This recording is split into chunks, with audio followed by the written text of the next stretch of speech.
नमस्कार। आप सभी श्रोतागण का इस नए एपिसोड में निर्मल स्वागत है। जय श्री माता जी। जय श्री माता जी। आकाश, जब भी हम सुकून, प्यार या विश्वास की बात करते हैं, तो अनजाने में ही हमारा हाथ हमारे दिल पर चला जाता है। ऐसा लगता है जैसे सारी गहरी भावनाएं, सारे एहसास यहीं से तो शुरू होते हैं। बिल्कुल सही कहा दिव्या। और आध्यात्मिक दृष्टि से देखें तो ये सिर्फ एक एहसास नहीं बल्कि एक सच्चाई है। हम्म। सहज योग में हृदय के इस स्थान को हमारे सूक्ष्म शरीर का सबसे महत्वपूर्ण केंद्र माना गया है। हो। यही हमारा चौथा चक्र है जिसे अनाहत चक्र कहते हैं। अनाहत, ये नाम ही कितना अलग और शांत सा लगता है। इसका कोई खास मतलब है क्या आकाश? हाँ दिव्या, अनाहत का शाब्दिक अर्थ है बिना आघात के उत्पन्न हुई ध्वनि, ओके। यानी अ cosmic sound that isn't made by two things striking each other. ये उस अनंत संगीत, उस वाइब्रेशन की ओर इशारा करता है जो हमारे अंदर हमेशा गूंजता रहता है, जिससे हम ध्यान की गहराइयों में अनुभव कर सकते हैं। वाह, कितनी खूबसूरत बात है ये। तो ये चक्र हमारे शरीर में ठीक कहाँ पर होता है और इसकी क्या विशेषताएं हैं? ये चक्र हमारी रीढ़ की हड्डी में ठीक हमारे हृदय के स्थान पर यानी हार्ट प्लेक्सस पर स्थित होता है। राइट। इसकी 12 पखुड़ियां होती हैं और इसका तत्व है वायु यानी एयर। और इसके सबसे मुख्य गुण हैं निष्काम प्रेम, करुणा और आत्मविश्वास। निष्काम प्रेम यानी अनकंडीशनल लव। ये वो प्रेम है जिसमें कोई मांग नहीं, कोई अपेक्षा नहीं। श्री माता जी इस चक्र के बारे में क्या सबसे मुख्य बात बताती हैं? श्री माताजी कहती हैं कि अनाहत चक्र हमारे अस्तित्व का केंद्र है, अच्छा। क्योंकि यहीं पर हमारे बाएं वृद्धा में हमारी आत्मा का निवास है। हमारा स्पिरिट जो कि ईश्वर का अंश है वो यहीं विराजमान है। और और इस चक्र का खुलना ही सही मायनों में निर्भयता यानी पूर्ण रूप से डर से मुक्ति दिलाता है। ये तो बहुत ही गहरी बात है। हम सभी छोटी बड़ी बातों से, भविष्य की चिंताओं से डरते रहते हैं। तो इस चक्र के देवता कौन है जो हमें इस निर्भयता का आशीर्वाद देते हैं? इस चक्र की अधिष्ठात्री देवी हैं श्री जगदम्बा, सारे जगत की माता। उनका स्वरूप ही प्रेम और सुरक्षा का है।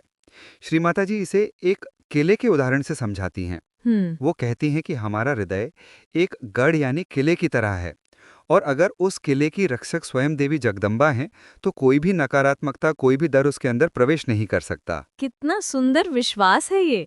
जैसे एक छोटा बच्चा अपनी माँ की गोद में खुद को सबसे सुरक्षित महसूस करता है, चाहे बाहर तूफान ही क्यों ना हो। वैसे ही हम जगदम्बा की शरण में पूरी तरह निर्भय हो जाते हैं। हाँ, पर दिव्या, अक्सर देखा जाता है कि लोगों में बहुत इनसिक्योरिटी, असुरक्षा की भावना होती है। उन्हें हमेशा लगता है कि कुछ बुरा हो जाएगा। इसका क्या कारण है? इसका मूल कारण हमारे बचपन के अनुभवों में छिपा होता है आकाश। ओह! श्री माता जी बताती हैं कि बचपन में, खासकर 12 साल की उम्र तक, अगर बच्चे ने डर का माहौल देखा हो या उसके माँ बाप के बीच तनाव रहा हो, तो उसके अंदर एक गहरी असुरक्षा की भावना बैठ जाती है। इससे उसका अनाहत चक्र कमजोर हो जाता है या पकड़ में आ जाता है। अच्छा, तो बचपन के ये अनुभव हमारे इस चक्र पर इतना गहरा प्रभाव डालते हैं और शारीरिक स्तर पर इस चक्र के कमजोर होने से क्या-क्या समस्याएं हो सकती हैं? देखो, ये चक्र सीधे तौर पर हमारे हृदय और फेफड़ों यानी लंग्स को नियंत्रित करता है। राइट। इसलिए इसमें दोष आने पर दिल की धड़कन का अनियंत्रित होना, जिसे पैल्पिटेशंस कहते हैं, या फिर सांस से जुड़ी समस्याएं जैसे अस्थमा हो सकता है। हाँ, और हमारी इम्यूनिटी यानी रोगों से लड़ने की शक्ति का केंद्र थाइमस ग्लैंड भी यहीं होता है। करेक्ट। इसलिए कमजोर अनाहत चक्र वाले लोग अक्सर बीमार पड़ते हैं। श्रीमती जी ने यहाँ तक चेतावनी दी है कि आगे चलकर ये महिलाओं में ब्रेस्ट कैंसर जैसी गंभीर बीमारियों का कारण भी बन सकता है। ये सच में बहुत गंभीर है। सहज योग में इस चक्र को और गहराई से समझने के लिए इसके अलग-अलग हिस्सों के बारे में भी बताया गया है ना? बिल्कुल। इस चक्र के 3 मुख्य भाग हैं: सेंटर अनाहत, लेफ्ट अनाहत और राइट अनाहत। सेंटर अनाहत, जैसे हमने डिस्कस किया, श्री जगदम्बा का स्थान है जो हमें सुरक्षा और आत्मविश्वास देती हैं। और लेफ्ट अनाहत, उसका क्या महत्व है? लेफ्ट अनाहत यानी बायां हृदय सबसे खास है। यही हमारी आत्मा का स्थान है हो। और यहीं पर श्री शिव पार्वती विराजमान हैं। ये हिस्सा हमारी माँ के साथ हमारे रिश्ते से जुड़ा है।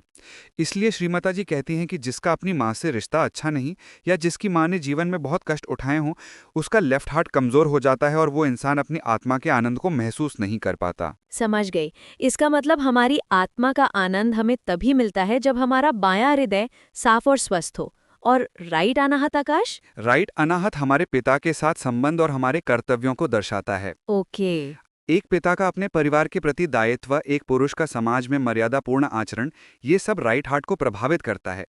इसके देवता हैं श्री सीताराम, जो मर्यादा के प्रतीक हैं।